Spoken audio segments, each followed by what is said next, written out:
If you're a sports fan, make sure you go check out SportsCastr for all of your sports needs. Whether you're a football fan, basketball fan, or baseball fan, this app is the perfect way to get news for your team and is an app I personally use myself in case any of you guys want to check out my pregame, halftime, or postgame streams. I'll leave a link in the description below. What is up, Pats Nation? It's Patriots Global back here with another video, and in this one, I want to go back to October when the Patriots made a trade right before the trade deadline with the Atlanta Falcons to acquire wide receiver Mohamed Sanu.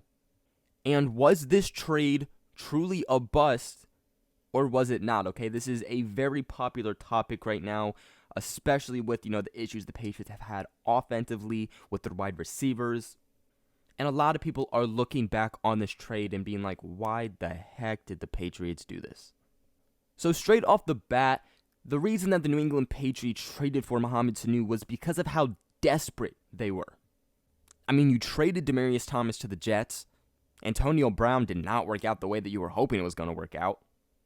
Josh Gordon was having issues, so you just decided to release him.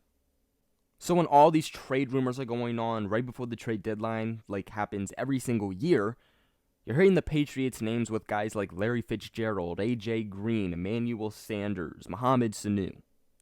Basically, them just trying to add a piece offensively within a pass catcher, even had interest in tight ends like Tyler Eifert and O.J. Howard. But what solidified the most that the Patriots were this desperate to get some wide receiver help was the fact that they gave the Atlanta Falcons a second-round pick. A second-round pick for Mohamed Sanu. And straight off the bat, when I heard they gave up a second-round pick for Mohamed Sanu, I was like, That's not a very Bill Belichick-type move. If anything, I thought the Patriots were going to steal him away from the Falcons. The team that is going nowhere this season. They're basically in rebuild mode at this point for next season. And I mean, it's not like Mohamed Sanu is a number one wide receiver. Okay, he's not. With the Atlanta Falcons, he was that number 2, number 3 guy. He was never that top tier guy right next to Julio Jones. And I remember talking about the situation and talking about, receivers that the Patriots could look to trade for before the trade deadline, and Mohamed Sanu was one of them, and I said I could see them trading a third-round pick. I would not be super willing to give up a second-round pick. I'd be iffy about giving up a second-round pick, but the most that I'd be willing to give up, and I would say, okay, this is a good trade, would be a third-round pick. Of course, flash forward a few weeks, and the Patriots give up their second-round pick. And the big thing here that really bumped up his worth to really every single team in the NFL was the fact that this wasn't an issue like, let's say Larry Fitzgerald or AJ Green or even Emmanuel Sanders that got traded to the San Francisco 49ers. Okay, all of those guys are in contract year. So basically, the 49ers traded for a guy that they're just getting for a year before he hits the open market. The Patriots are getting a guy within Mohamed Sanu who they get for this season under contract and next season under contract, which means he will get a full offseason here with the Patriots. Not to mention the fact that he was a lot more friendly to the Patriots' whole cap situation than guys like Emmanuel Sanders or AJ Green would have been. I think the big thing that sucks here is that before he got traded to the Patriots, earlier that season with the Atlanta Falcons, he was doing pretty good. I mean, he played in 7 games. He was targeted 42 times, 33 receptions. He had 313 yards, averaging 9.5 yards a reception with a single touchdown. So he was hot that season. I mean, he was really going off. Then you flash forward to his time with the Patriots so far, and Mohamed Sanu has played in 7 games with 5 starts, with 42 targets, and 23 receptions. So since being with the Patriots, he's been targeted the exact same amount of times that he was targeted earlier in the season when he was with the Atlanta Falcons. He has just 172 yards so far with the Patriots, averaging 7.5 yards a reception and 1 touchdown. Obviously, that is a huge drop from 313 yards to 172, and his average yards per reception have dropped from 9.5 to 7.5. I would say also that the big thing that is super disappointing here is that Mohamed Sanu came in great connection with Tom Brady. That's all we were hearing about how Mohamed Sanu and Tom Brady are clicking. Mohamed Sanu said it himself. Tom Brady was super happy with the trade.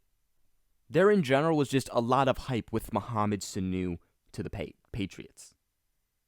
And in the beginning of the trade, when the Patriots had traded for him, it looked like this was a great trade here for the Pats, okay? Of course, that first game, he was with the Patriots versus Cleveland. No one was expecting anything too much, of course, because he just joined the offense, but he still had 5 targets with 2 receptions for 23 yards. That next game versus the Baltimore Ravens is where everyone's eyes opened a lot more and went, this trade was exactly what we needed. 14 targets, 10 receptions, 81 yards, and a touchdown.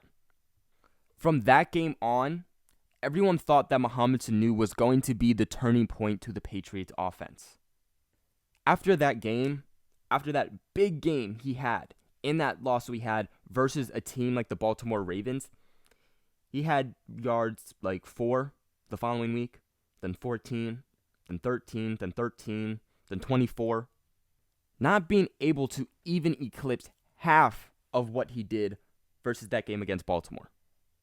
And of course, the big thing to remember here, guys, is that Mohamed Sanu has been dealing with an injury, okay? I believe he's been dealing with an ankle injury that he sustained a few weeks ago. I believe it was against the Philadelphia Eagles on a punt return. I believe he actually missed a game or two because of that. The Patriots gave up a second-round pick, hoping that Mohamed Sanu would come in, becoming that second receiver in their offense. Now, of course, Julian Edelman's going to be your first. They were hoping Mohamed Sanu was going to be the second.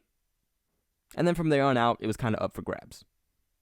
If we're now going to look at the situation, it's Julian Edelman, who has been dealing with huge injuries, as your number 1 receiver. Then you have N'Keal Harry, the rookie wide receiver, as your number 2. And then you have Mohamed Sanu in there also. Even though Jacoby Myers has probably gotten more looks his way than Sanu has. Now, the big question that you want the answer to, do I think that this trade was a bust? And the answer to that is, honestly, guys, it's too soon. So far, has it lived up to expectations? Not at all. Not even the slightest. You know, if we gave up a 3rd-round pick or less, then maybe situations would be a little bit more eased with fans. But of course, when you're giving up a 2nd-round pick, you're expecting a lot more from the guy. But at the same time, I'm not going to go out here and blame Mohamed Sanu like probably everybody else is. Is part of it on Mohamed Sanu? Yes. He has gotten looks his way. He's had issues actually hauling in receptions. But at the same time, the Patriots' offense in general the past few weeks has been just atrocious. I mean, the offense as a whole, the running game, the passing game, it was all pretty bad. It hasn't been till the last couple of weeks that we've started to see the change. That they finally decided to look at things and go, okay, there are certain guys we need to get implemented into the offense. Guys like N'Keal Harry, who we've been saying they need to get implemented in the offense for weeks and weeks and weeks, and they haven't until the past couple of weeks. And now that they have, look at the change that has been made offensively. A lot of people believe that Mohamed Sanu's great days, the best days of him playing, are in the past. And I think that is definitely an overstatement. Sanu is not going to be your number 1 wide receiver. Okay, that's just not who he is. He's going to be a good 2nd receiver, maybe 3rd, but he has a lot of talent. He's got some good speed to him, and the good thing that they have about him, which they have, of course, with a lot of different players, you know, Julian Edelman being a previous quarterback, but Mohamed Sanu has one hell of an arm. I mean, if you don't know what I mean, go check out some clips of him on YouTube throwing the ball in NFL games. He has a stronger arm than 50% of the quarterbacks that are starters in the NFL. And look, the Patriots could easily be waiting to do this for the playoffs, which would not shock me at all. But they need to do more trick plays. They need to get Mohamed Sanu involved with these trick plays. He's a tough guy to get down. He will give you some yards after catch. Now, I don't believe he's anything like N'Keal Harry can do with yards after contact, but he still has some of that aspect to him. and he's also good in catching in traffic. But with the cannon arm that Mohamed Sanu has, and the fact that the Patriots like to do that a lot, they like to do trick plays with Tom Brady flipping it off to a wide receiver and a wide receiver throwing it downfield, I believe that they should really look within Mohamed Sanu to get him in that aspect of those trick plays. Now, of course, they're not going to be running 5 of those trick plays a game, but when you have a talent like that, you definitely have to figure out a way to get it more involved. So if I'm going to give my honest opinion, guys, I don't think that it's just Josh McDaniels' fault and Bill Belichick or Tom Brady or just Mohamed Sanu's fault. I think that it is, honest to God, a combination of two, and the fact that, if we're going to be honest, Josh McDaniels has had an issue getting these guys more involved in the game, the guys that can make plays. We are just now finally seeing him being like, okay, yeah, I got to get these guys more involved. It's playoff time. Okay, the Patriots will more than likely have a first-round bye for the playoffs. Let's see what adjustments they're able to make. Let's see if Mohamed Sanu is able to finish out the regular season going into the playoffs, if anything is able to change there. And then remember, too, is that Mohamed Sanu came in late into the process. He got traded in the middle of the season to the Patriots, okay? Learning that playbook, having that full connection with Tom Brady, it's not easy to do when we're being switched to an entire different team in the middle of the season. He'll have an entire offseason with the Patriots, of course, if the Patriots decide to not trade him, which I'd imagine they wouldn't.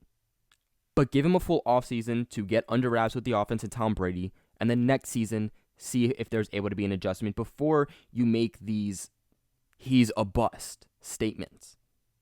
Obviously, when he originally joined the Patriots, there was a lot of hype going around with him and Tom Brady because of their connection in practice. Players were seeing it. Tom Brady, Mohamed Sanu were seeing it. Coaches were seeing it. So there's quite obviously a connection there. It just needs to be more established. And of course, the Patriots have not really had much time with that, with all the issues that they've been facing. But that's going to be it for today's video. What are you guys' thoughts on Mohamed Sanu? Do you think he's a bust? Do you not think he's a bust? Let me know in the comments below. And also, like this video and subscribe if you have not already. Make sure you guys follow me on all my social medias, Twitter, Instagram. It'll all be in the link in the description below, along with the Patriots Global merch shop. Make sure you guys share this video with everybody you know so that we can go to the Patriots Global family. And other than that, I will catch you guys in my next video.